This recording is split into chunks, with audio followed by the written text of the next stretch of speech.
Welcome one and all, I'm Decoy.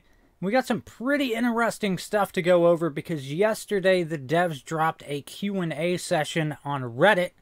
So we're going to dig into that. There's a lot of questions to go through. And I think I may have skipped one or two.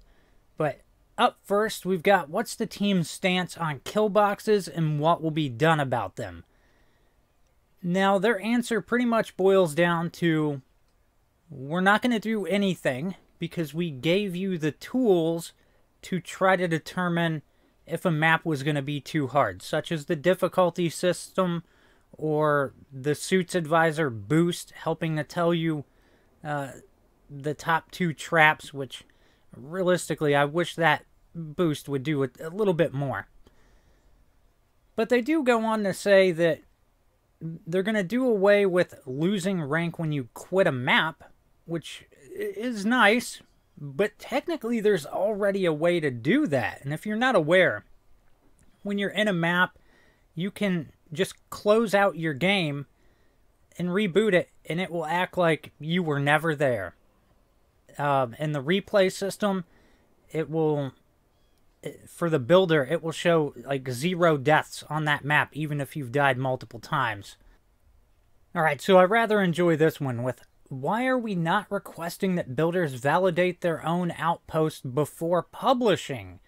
Now, in their answer, our goal has always been to give players the maximum amount of freedom possible to create their outpost. But clearly, that's not true. We can't use as many different block variants as we want, as many paint variants as we want, as many decorative items as we want. They are extremely restrictive to the builder. Which is just fascinating. But it does go on to basically say that they reached a point where impossible outposts were implausible to create. So we felt confident with allowing players to build what they want without having them play it, which is freaking horrible. That is the worst mindset I've ever heard when it comes to a video game.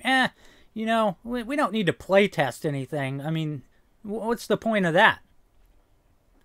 We seriously need map validation. There's no excuse for a builder not being able to beat what they've built. Moving on, would you consider a way to keep mastered Prestige 10 outpost active? And so they kind of play around with it and basically say, yeah, we would do it, but it's still going to cost you Synthite, which has me worried that if they continue to make it more and more expensive, that, well, I have to prestige my outpost, but it's going to cost me like 30,000 Synthite. Oh, man, it's going to take some grinding to do that. Many players are giving feedback that the ranking system is difficult to progress through, and he plans to change it. So basically, they just toy around with the, maybe we're kind of looking into it. But I gotta say, like, it seems kind of stupid that people lose rank when they still beat a map.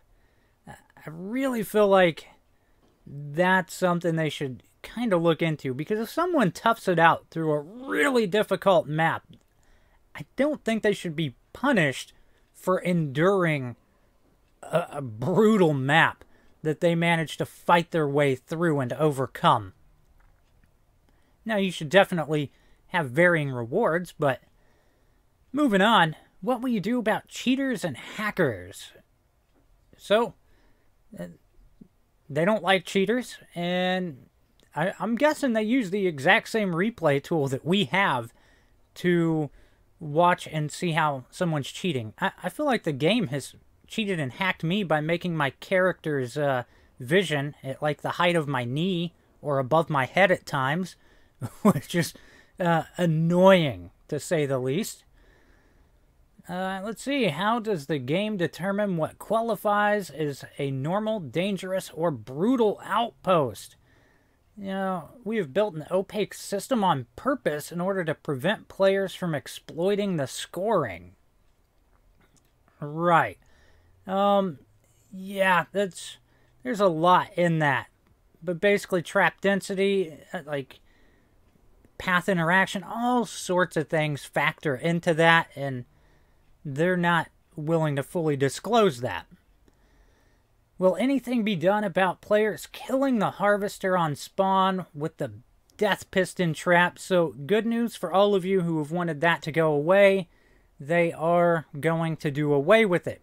But players still have the ability to drop an explosive enemy on it, and I don't know how they're going to exactly stop that. Because dropping exploding enemies seems like a pretty fun thing to do outside of just killing a Harvester.